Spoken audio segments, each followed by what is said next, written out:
What's going on, guys? Hey, I'm with Michael, and he gave me the reins today to ask him a few questions, which is freaking rad because I want to pick his brain. We just got done talking about a 12-unit complex that we just discussed on the last episode, and he just came back from a really cool seminar where he's learning about syndications, about big multifamily units, 30, 40, 50 doors, 80, 100 doors, whatever the case is. And he's been doing this 20 years. I want to ask him now, because I'm, saying 20, 21 years. I want to ask him, like, what made you decide, Mike, to go and learn some more on syndications and multifamily? So please share. Yeah. So one of the things that I believe about real estate investing is you're never done learning as long as you want to be. So earlier this year, I was very clear on my audience. There's kind of two areas of the real estate game or real estate tools that I lack experience. One of them was in big deals, right? Olivia and I have done deals up to 20 units, but that's it. We've never done 50. We've never done 100. We certainly have never syndicated. And I felt like Olivia and I should get in those rooms and just see. So that was the first area. Yeah, be there. Right. Yeah, be there, right? Hobnob. See if we get excited about that. And then the second one, just, for full disclosures, creative financing, sub two, all of those areas. I've done seller financing a bunch, but none of the other creative financing options. So that's something I will also spend money on doing. But yeah, last weekend we went to an event held by Jonathan Twomley, multifamily wealth building, something like that. And we were the small fish, Omar. Really? Oh yeah. I mean, people were routinely talking about 50 million, $100 million deals. Oh, and there were people doing 1,000-unit deals. And it was eye-opening, to say the least. It's kind of my first summary of what happened there. Okay. So eye-opening. I mean, you leave that for a lot of interpretation. What is someone that's been doing it for 20 years seeing like what's possible? Does it make you want to stretch? Does it make you want to participate in some of these syndications in $50 million transactions, or maybe doing it yourself and creating a syndication for purchasing more property? Yeah. So we went there with an open mind. Okay. Right. I shared on my channel that one of the things Olivia and I are already thinking about, because we're older than probably most of the folks watching this, we will eventually, probably in the next decade, need to think about how do we exit our portfolio. Oh, okay. And let me know about that. Yeah. And one of the exits is 1031 exchanges, like you talked about, how you went from 4 lots of land in a house to 12 units. Well, something else you can do is you can 1031 out of active management into syndications. I believe that is true. I will verify that with my accountant. But that was the premise I went with, is how could we get out of semi-active day-to-day management into completely passive? Mm-hmm. So we went there under the guise of, hey, this might be a way we exit $1 million, $2 million when the time is right. We didn't. Right. Also, we went there with the idea of, hey, we have raised millions of dollars in private money, but I've always used it as debt. The room we were in, they use it as equity, and it is very different. What does that mean? It means if I buy a house, somebody loans me the purchase price, they're the debt, just like a bank. So if I don't pay, they can foreclose and take the house back. They have security. Syndications, you're using your name, your reputation, and you're asking people to trust you, and they become equity. The people become equity. Yeah. The people are equity. For example, we talked about that $320 million Houston deal that went poof. We talked about at the event. Basically, somebody bought 3,200 units, 3,200 units in Houston 1 year ago. They raised $100 million in equity. Holy, okay. They lost the building in a year. So they blew up $100 million. So what happened to the 100 million? It vaporized, gone. So basically the deal was 320, I think. It got foreclosed on. The debt was 180. The auction went for 160. So the debt took a $20 million haircut. Equity went to zero. That would have been a great property to buy, Michael. Well, I don't know. It's a C class in a war zone. No, thank Oh, you. But okay, okay. it was that deal was bad the day it was signed. Right. They overpaid. Bad operator. Anyways, after being there, I can tell you now, Olivia and I have no interest in being syndicators. Got it. Okay. We Okay. don't want the headache, the risk, the nonsense of potentially losing people's equity. That's brutal. I have no problem being foreclosed on if I don't perform. You're the bank, you get the building, it's all good, right? Even Steven. Okay. I have no problem. Like, I think I've borrowed 10 million bucks in private money, but it's all debt, not equity. So I didn't know going in if we would ever syndicate. I probably could raise money and syndicate on my channel, probably. I would assume 100%. Yes. I would assume. Hands down. But I can tell you now I won't. It's not for me. It's not my cup of tea. I don't need to say I bought a 3,200 unit apartment deal. That's an ego thing that I don't need. And good point. Good point, Michael, because at the same time, now this is something where I'm trying to analyze this in my head right now as you're telling me this. Instead of equity positions, you obviously I'd rather have I'd rather borrow against, for debt, right? Right. Because it's true beneficiary. It's not fugazi. It's not, exactly. It's not up and down in equity doesn't mean anything unless like you're selling the property. Yeah. You're selling the asset and you're changing sometime in the future. Yep.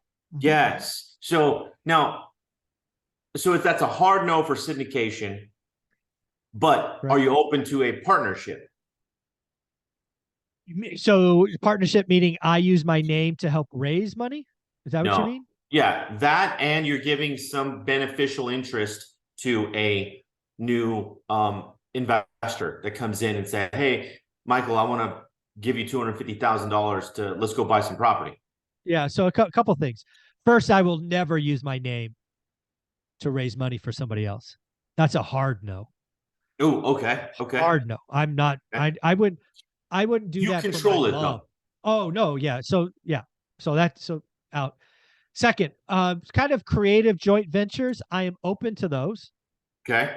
I'm open to joint ventures. In fact, I did 2 joint ventures late last year. They were for flippers, basically a wholesaler.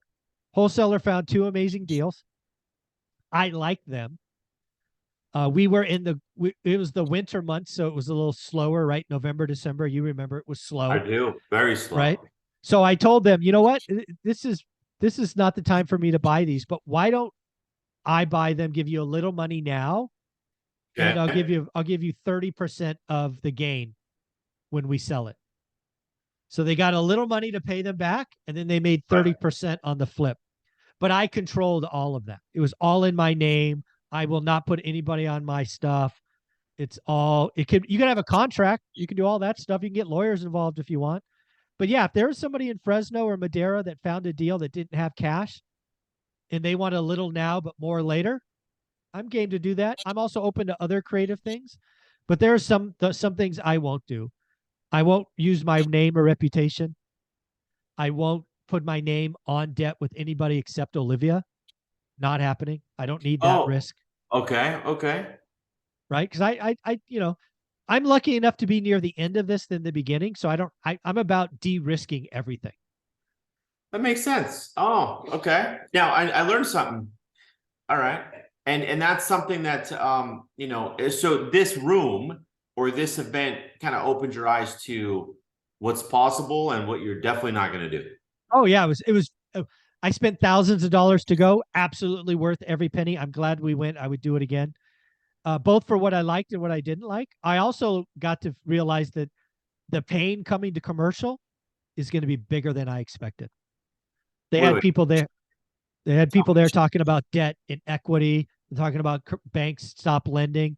The commercial pain that I know is coming, it's going to be bigger than I expected, but also slower, if that makes sense. So the total pain is going to be bigger than I could have managed, but I think it's going to be slower than I anticipated. Both Okay. of those were important. Okay. So being in this room, and now I'm going to pick your brain a little bit more. Commercial side. Okay. Yep. 12 units, 15 units.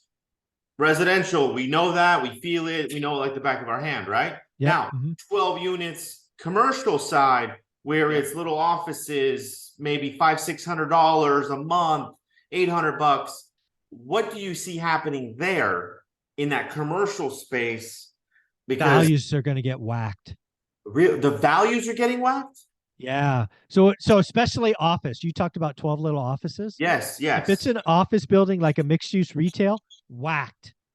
They were probably bought at a cap rate of 4 or 5%, maybe in high desert 6%. Rates have now gone from 0 to 5% Fed funds. The cap rates have probably gone up 300 basis points. The LTV may have been 80% before, now it's 60. Occupancy was 98%, it's now 70. It's all bad. Dude, there was an office building today on my daily financial news that I talked about Yeah. that was bought for $134 million in Ooh. 2016. Ooh. It got foreclosed and retraded for $18 million. Wait. 16 was sold for 134 and was foreclosed for 18 million. That's a wow. 90% haircut. Damn. It's empty. It's kind of it's a office is in trouble. And again, part of the problem is not necessarily office itself, but it's also the debt market. Nobody wants to loan on office. So if you can't get a loan, you got to buy it cash. And that just means you got to buy it ridiculously cheap. Right. Or owner financing. Or owner financing. Correct. But then at that point, it's like, if someone's going to give you 6.5% on terms, well, no, I'm sorry, Mr. Seller. The only way I'm going to buy it is at 3 or 4% because you can't get financed for commercial. Yeah, you can't get finance for commercial. Oh. Yeah, I mean, I don't really. Yeah, it's either price or rate. If you want to give me your price, you're gonna have to give me my rate. If you want your rate, then it's my price. This is office owners don't have any power today. Zero. Oh, okay. So this means like medical professional, that shit too. All of it. All commercial is going through a fundamental great reset. It's all being reevaluated. The debt market's blowing up. The equity market's blowing up. Commercial banks, which are all in the news, have no. They're not lending. The deposits are exiting because they can get higher rates in money market. It's all bad. That's what I took away from this. So again, the total pain is bigger than I thought, but it will be slower than I thought, which is, frankly good. That means I can build my network and look for opportunities. Right. And would you want to go buy these commercial buildings for pennies?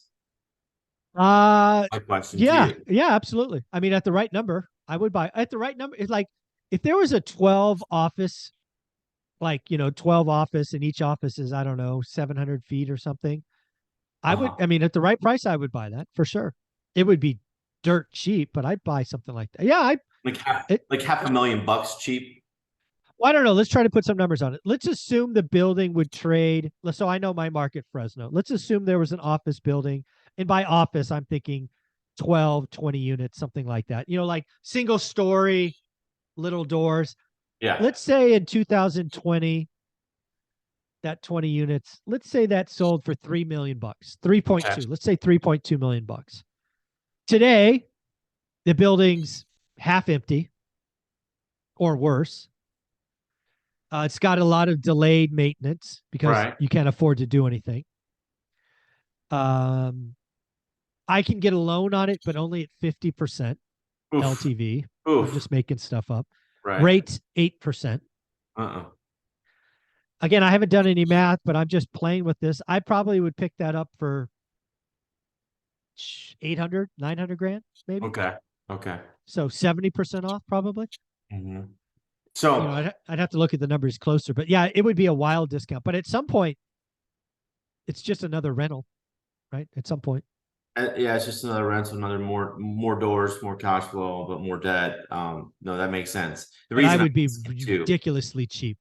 And the reason I'm asking is I got offered a 12 units commercial on a main street with a 3-2 apartment in the back, like a living headquarters Yeah. for the Yeah, like person to manage. owner's unit or whatever. Yeah. Exactly. For 1 mil. And I'm sitting here like, okay, the numbers make sense. It brings in $8,500 a month, not $9,200 a month right now.